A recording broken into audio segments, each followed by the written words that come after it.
इराणमध्ये आता 40 दिवसांचा शोक जारी करण्यात आलेला आहे। आपण बघतोय खामेनेई यांचा मृत्यू झाला। इराणी मीडियाकडून आता याची अधिकृत माहिती समोर आलेली आहे। इराणचे सर्वोच्च नेते खामेनेई यांचा मृत्यू झाला आणि या हल्ल्यात इराणी सेनेच्या कमांडरचा देखील मृत्यू झालेला आहे। कमांडर अली शमखानी यांचा मृत्यू झाला। इराणी सेनेकडून मृत्यूची पुष्टी देण्यात आलेली आहे। इराणमध्ये आता 40 दिवसांचा शोक असणार आहे। इतिहासातील सर्वात धोकादायक माणसाचा अंत झाला अशी प्रतिक्रिया ट्रम्प यांनी दिलेली आहे। इराणी मीडियाकडे सुद्धा आता याची स्पष्टता आलेली आहे। इराणचे सर्वोच्च नेते खामेनेई यांचा मृत्यू झाला आणि त्यांच्या मृत्यूनंतर 40 दिवसांचा शोक दुखावटा जाहीर करण्यात आलेला आहे।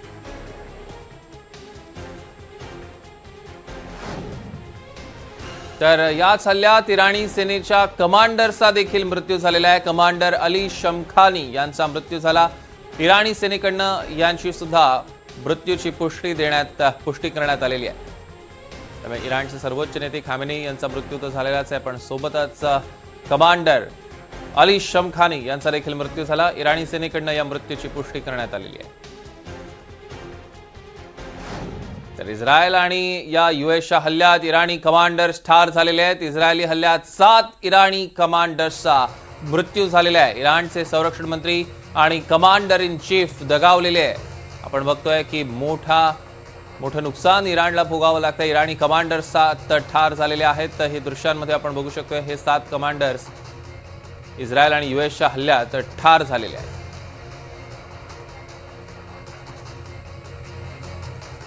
तर याच सगळ्या पार्श्वभूमीवर दुबईकडे येणारी आणि जाणारी स्पाइसजेटची विमानं रद्द करण्यात आली आहेत। आजची 15 उड्डाणं स्पाइसजेटकडून रद्द करण्यात आली। प्रवाशांची सुरक्षा महत्त्वाची असल्याचं स्पाइसजेटनं स्पष्ट केलेलं आहे। या क्षणाची एक मोठी बातमी आपण बघतोय।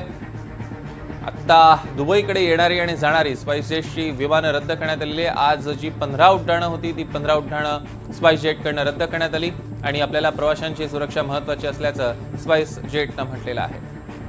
तर विमानतळावरील प्रवाशांनी नेमक्या काय प्रतिक्रिया दिलेल्या आहेत बघूया। आज हम एमिरेट की फ्लाइट से दुबई जा रहे थे और दुबई से हमें पुर्तगाल जाना था। हम सुबह से बैठे हैं, इनसे पूछ रहे हैं, ये हमें कोई भी अपडेट नहीं दे रहे हैं। ना हमें बता रहे हैं फ्लाइट कैंसिल कब तक रहेगी, ना ये बता रहे हैं कि अगली फ्लाइट हमें कब तक देंगे। अब हमें ये नहीं समझ आ रही हम घर को जाएं या यहाँ पर वेट करें, हमें बहुत परेशानी है।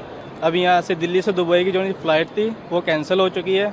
सो कैंसिल होने के बावजूद हमें कोई ना कोई मैसेज मिला है ना कोई मेल आई है एयरलाइन के रिगार्डिंग। अभी इनका स्टाफ आया है, इन्होंने फॉर्मेलिटी की, यहाँ पे नाम वगैरह फ्लाइट नंबर वगैरह लिखा है और अभी कहते कस्टमर केयर को कॉल करो। अब कस्टमर केयर कॉल तो कर रहे हैं, अभी कोई अटेंड तो कर नहीं रहा। अभी यही नहीं पता है कितना टाइम लगेगा, 1 दिन लगेगा, 10 दिन लगेंगे।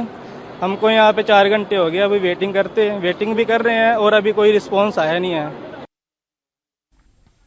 तर खामेनेई यांच्या मृत्यूनंतर इराणमध्ये आनंदोत्सव साजरा करण्यात आला। रस्त्यावर उतरून हा आनंदोत्सव साजरा करण्यात आला। या क्षणाची अजून एक मोठी बातमी आपण बघतोय। खामेनेई यांच्या मृत्यूची पुष्टी करण्यात आली आणि त्यानंतर खामेनेई यांच्या मृत्यूनंतर इराणमध्ये सध्या आनंदोत्सव साजरा केला जातोय। रस्त्यावर उतरून आनंद व्यक्त केला जातोय।